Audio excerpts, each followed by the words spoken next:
電動三輪車嘅市場台家都係一片紅海，過度競爭嘅結果係大家台賺唔到錢，冇乜創新嘅熱情，好多車企逼住要轉頭，開始走向細分品類。例如雅迪三輪事業部就推出咗一款倒三輪電動滑板車召喚師泰克，一下子帶我哋返到童年時代。乍睇個造型，呢埋細個嗰陣成街都係嘅兒童滑板車咯，而家變咗大人樣。咁佢個性能具體點樣㗎？雅迪召喚師泰克，咁科幻嘅名梗係要配個好型嘅外形。由外觀睇，泰克車架用全米合金車身架構一體成型，犀利嘅線條縱橫交錯，勾勒出極具未來感嘅造型。而非對稱車身設計為車輛注入更濃厚嘅科幻色彩，賽博灰色同橙色交融嘅色彩配搭方案，喺強化外觀視覺張力嘅同時，亦令車輛更具質感。兩粒左右排列喺泰克前臉上嘅大燈尤其搶眼，佢哋有高透亮、照明距離遠同埋壽命長等優勢。點亮之後，令黑夜好似白晝，為每位騎士嘅征程保駕護航。喺雅迪2022年度4大車王評選中，泰克被評為彎道之王，可見彎道行駛正係泰克嘅拿手好戲。而雅迪自家研發嘅多輪可傾斜平衡系統，正係呢款車能夠喺彎道持緊嘅最大底氣。多輪可傾斜平衡系統可以保持行駛中車輛嘅動態平衡，主要原理係呢個系統能夠令車輛喺行駛中嘅重心偏前，從而平衡人體垂直同車身嘅離心點，令踩車更加安全平穩。喺騎行中可以親身感受到可傾斜3個字嘅魅力。泰克左右傾斜角可以達到驚人嘅40度，雙腳一踏，隨心搖擺，輕鬆壓彎，暢快持修，真係對得住彎道之王呢個美譽。當然，極致嘅操控只係泰克眾多亮點中嘅冰山一角。呢款車嘅性能表現同樣十分出色。泰克配備350瓦高效後驅動輪溝摩打，喺高能鋰電池加持下，賦予用戶動力澎湃、續航強勁嘅出行體驗。泰克嘅動力輸出極之流暢同順滑，呢主要歸功於先進嘅 Smart 中央控制器。Smart 中央控制器具備更高算法能力，能夠更精準高效控制車輛動力。正因為咁，泰克可以支援3種騎行模式，分別為動力模式、助力模式以及節能模式，充分滿足唔同用戶對車輛動力嘅要求。作為一款追求極致嘅電動滑板車，泰克唔單止有出色嘅外觀同性能，亦具備極強嘅安全性、便捷性。安全性方面，泰克配備前雙後單3碟剎設計，呢個設計嘅優勢咧喺於能夠令制動更為靈敏可靠，即使喺全速狀態下，車輛亦可以喺極短時間內完全剎停。此外，泰克嘅輪胎亦好有學問，呢係一款12英寸嘅實心胎，具備防爆、防刺、防穿、耐磨等優勢，唔怕各種地形挑戰，全面強化騎行安全性。便捷性能方面，泰克配備一塊多功能數碼屏，支援 NFC 解鎖功能，即插即走，並支援實時顯示速度、里程等資訊。以智能技術為支撐，泰克為用戶打造咗便捷嘅輕智能出行方式。喺社交媒體售價4999蚊人民幣嘅雅迪召喚師泰克嘅熱度居高不下，尤其對 Z 世代嚟講，呢款出行新物種嘅吸引力超乎想象。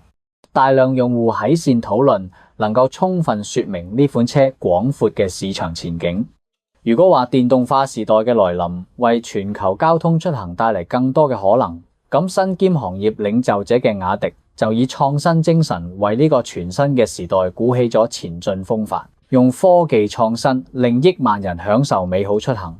全球電動兩輪出行時代嘅全面來臨，近期雅迪頻頻喺各大場合亮相，距離最近嘅一次應該就係6月13號，雅迪將新品冠能探索 E10嘅發佈會開到咗央視總部，成為行業首個將發佈會開入央視總台嘅品牌。舊年就係全球頂級賽事卡塔爾世界盃，雅迪全球數十億用戶共同見證綠茵賽場傳奇，狂攬全球幾百億流量。唔單止咁，2022年6月，雅迪仲舉辦咗首場跨國發佈會，攜全品類產品、全新能源技術登陸馬德里，全方位入駐西班牙。仲有一點大家可能唔知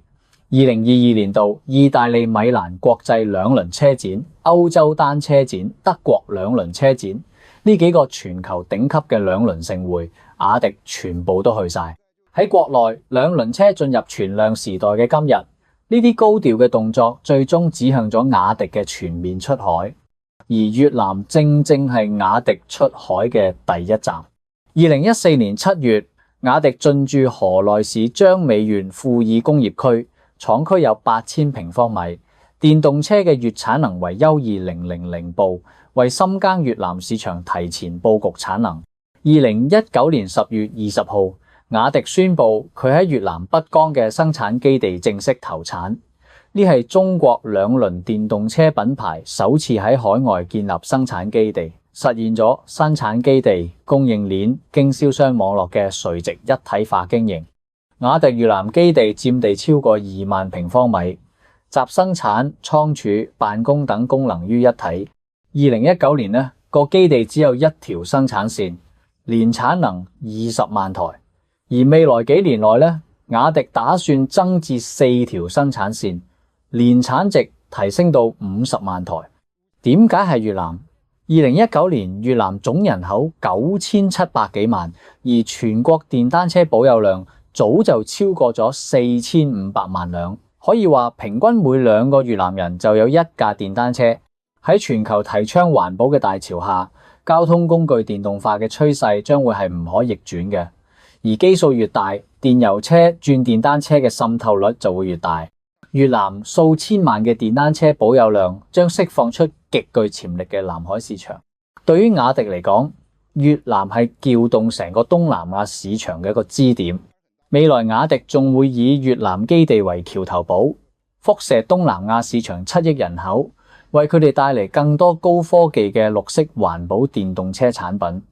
亞馬遜森林裏邊只有最高嘅樹木先至可以優先獲取陽光雨水，呢種嚟自上層空間嘅資源，隨住全球低碳大勢成長起嚟嘅海外市場，就係雅迪台家爭奪緊嘅上層空間資源。咁雅迪靠乜嘢競爭？2007年，雅迪成立進出口公司，開啟全球化之路。